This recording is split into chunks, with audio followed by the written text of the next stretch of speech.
Hi guys, it's Stu here from Samsung Now. Samsung Now is where we look at all things Samsung, all things tech and all things gaming and everything in between. So if any or all of that appeals to you, don't forget to subscribe.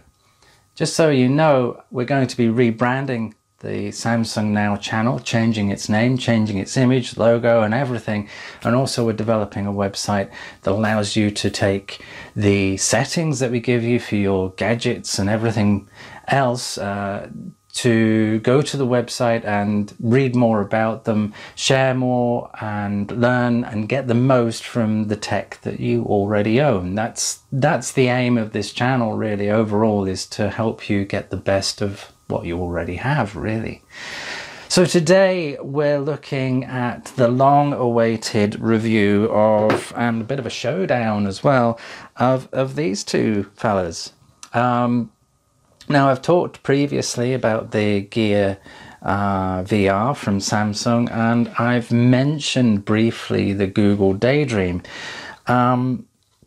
We're just going to be sort of discussing a little bit of which is, in my opinion, the better of the two. And really, just to save an awful lot of time, this one. So, just say, review over. But yeah, let's discuss the sort of the reigning champion of mobile VR right now. As we all know, Samsung Gear VR, which is supported by Oculus, is pretty much the go-to VR system of if you have a Samsung phone, obviously. But it's certainly in my opinion, the best mobile VR system available, even with the arrival of Google DayDream. Lots of reasons really, but overall, as ever with a lot of these things, it comes down to content and the availability of that content and how the device that you're using it on works with the content that's provided to you. The range and array of content available on the Gear VR is a huge amount. It's increased exponentially over the last couple of years, and with the arrival of the newer Gear VR, which is the one I have here, it really takes it to a real immersive level. Some of the games are still pretty limited, although things have improved with the puck. And I'll be comparing both because both of these devices come with pucks. And it's somewhat a little bit like the Vive. It's like a mini Vive controller, really. You have this little touchpad here which you can swipe and move, triggers. It's very tactile, it feels very good in your hand. The other thing of note is that it's very comfortable and secure, with this top strap being adjustable and everything else being adjustable, as well as being able to adjust the position of the lenses back and forth with the top, sort of this rotator here, this dial. It allows you to get a good amount of comfort, and with it being a lot wider, if we compare the two, you can see it's an awful lot wider than the Google DayDream, and this sort of surrounds, I've got kind of a bit of a narrow face, and it surrounds it more and feels more comfortable around the nose. There's no kind of weight here, and you don't get any light bleeding in. There's sort of it really is dark, and with all the adjustments that you can do, it does allow you to get it pretty dark. Admittedly, the Gear VR from Samsung is I think about twice the price of the Google DayDream, and it shows. You can tell by the quality of the product of the device overall that it is an awful lot better. But as I've said, it comes down to content, and the content on the Gear VR is an awful lot better than it is on the Google DayDream. A lot of the things that I enjoy are kind of the immersive videos and experiences rather than the games. The games, having come from HTC Vive, which I had for a year or so, which, you know, is a whole nother level. Those games were amazing, truly amazing. So, you know, I find it difficult really to get immersed in the games, although they're okay. You know, the games on these are okay, but they're still limited. But more and more are coming out that allow you to use the puck. And they're still sort of traditional, sort of pointy shooty things, but still limited to how you are. And one of the things I do find, and this is both true for this, the Gear VR, and the Google DayDream, is that, you know, if you're sat down, you're having to sort of look around like this all the time, and that's fine, you know, but considering a lot of the experiences are seated, it kind of makes it a bit awkward. I don't know whether it's because I've got older bones and quite a few people, you know, I don't know, but it does feel sort of awkward where you're having to strain all the time. Perhaps, you know, it's better, you know, and obviously if you stand up and you experience it more that way, but a lot of the experiences, I imagine, will be more sort of casual and sort of sit-downy, and that to me is, you know, sort of mobile VR really. But yeah, the experiences are good. There's a lot of video. Netflix on the Gear VR is pretty good. It also is available on the Google DayDream. It's not quite as good, and I'll explain why this isn't quite as good. So that's the Gear VR. Really love it. It's very comfortable, a lot of content. So the Google DayDream, in comparison,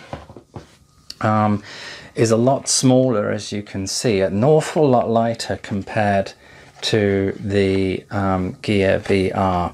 And your phone, and it's just been released to the Samsung S8 is able to be used with this now. Just simply sits in there, rests in there, and then you pull that over, this little tab, and it pulls your phone in. The puck is very basic, is very simple. It's like a very cheap remote control. It works, it's adequate, but perhaps the tracking isn't quite as accurate as it is on the Gear VR. Comfort, I thought this would be really, really comfortable, and for me it doesn't appear to be so.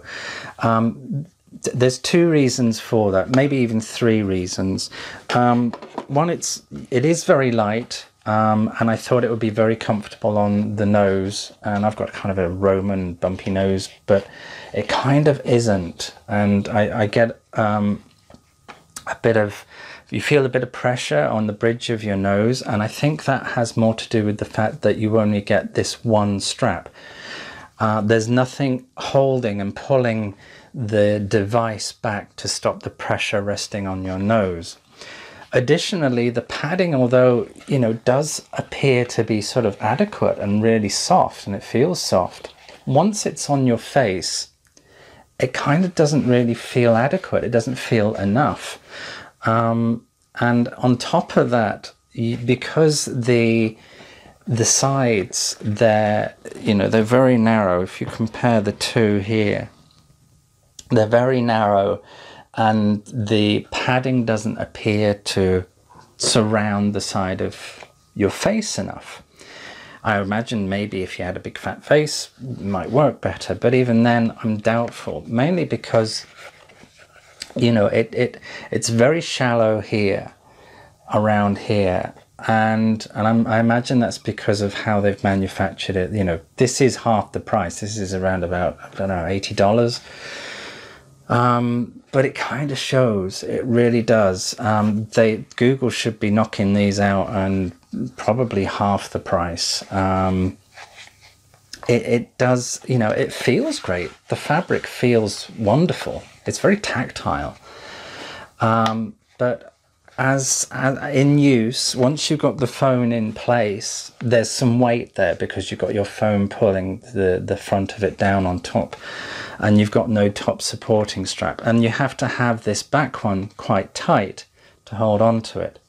The content is pretty limited right now, and I found the software, when you're sort of the menu options and everything else and trying to find things, a little bit confusing at first. It wasn't quite as intuitive as how Samsung have the Gear VR. And I also noticed that some of the content was pretty expensive. You know, there were quite a few experiences there, but some of the games were pretty expensive, considering it's a mobile sort of system. For you expect sort of cheaper mobile prices, and as a result of that, when you're seeing prices of sort of around about £7 to sort of £10 for an app, for a game or experience, you kind of think, yeah, and you're not able to try out that, not able to demo it. It makes you very reluctant to try something like that, to throw that kind of money around. So some of the experiences are expensive compared to the Gear VR, although there are some expensive ones, I hasten to add, on the Gear VR.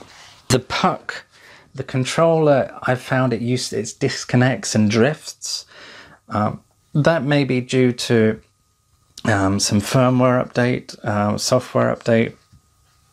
This is a very dumb piece of kit. It does nothing.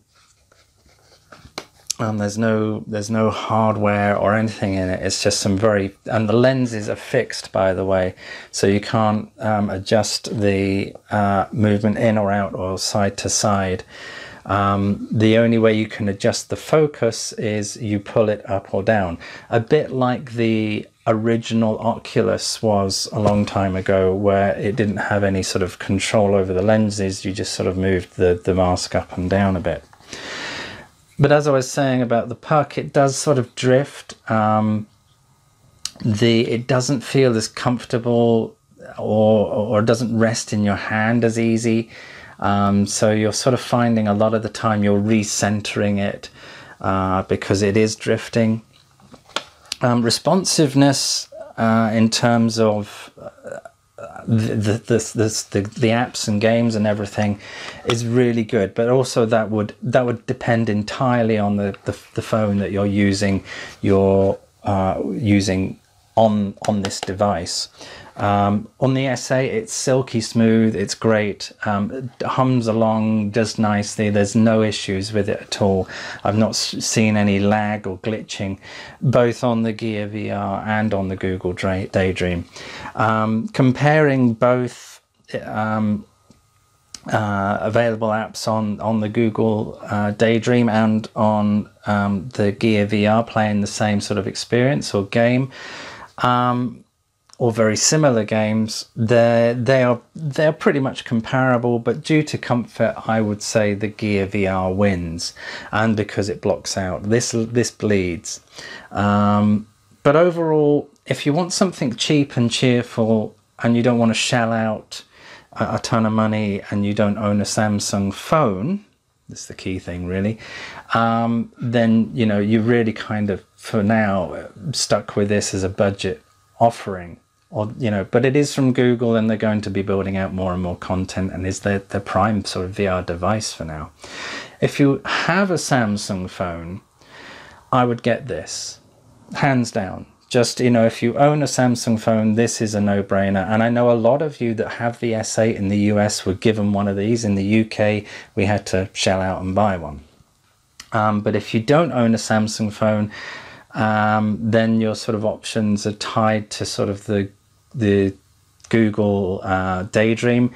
But again, it depends on what phone you have. Currently, it's only some Motorola phones, the Samsung S8, the Pixel, and I can't remember the others, but it's kind of limited as to how many phones this currently supports. But overall, if you own a Samsung, get this. If you don't own a Samsung and you have one of the phones that support Google DayDream, then get this. It's fun. It's worth 60, 70 odd bucks, but don't expect anything that's going to blow you away, really. Just so you know, guys, I'm actually giving this away. As soon as we reach 1,000 subscribers, I'm going to choose someone from there's a giveaway video. You'll have to look for it. It should actually have appeared at the beginning of this video as a little sort of card that pops down. So if you're interested and you want to get one of these, and I'll send it to the winner, just subscribe, yeah, and put a message in the video, not this video, in the video that promotes this giveaway, and get your chance to get one of these. And we'll draw that once we get to 1,000 subscribers. So those are my thoughts on the Gear VR, the new one, and the Google DayDream. Both, you know, adequate, both pretty simplistic. The experiences are pretty good. The games are, you know, limited into what they can do compared to a lot of VR.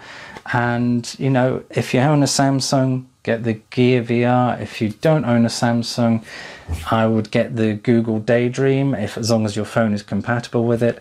And yeah, you know, they're okay, but don't expect them to blow you away. Certainly if you've tried the Oculus or the Vive, HTC Vive, it's not going to be anywhere near that, so don't expect that. So that's my review. Overall, the winner is the Gear VR, just for content and experience, but it's of course obviously limited to Samsung. So that's the winner, but if you don't have a Samsung phone, get the Google VR. And as long as you're into sort of casual every now and then experiences, you won't be disappointed. Okay guys, don't forget to subscribe. Let me know your thoughts if you own one of these devices, and I'll speak to you very soon. Take care. Thanks again. Bye bye.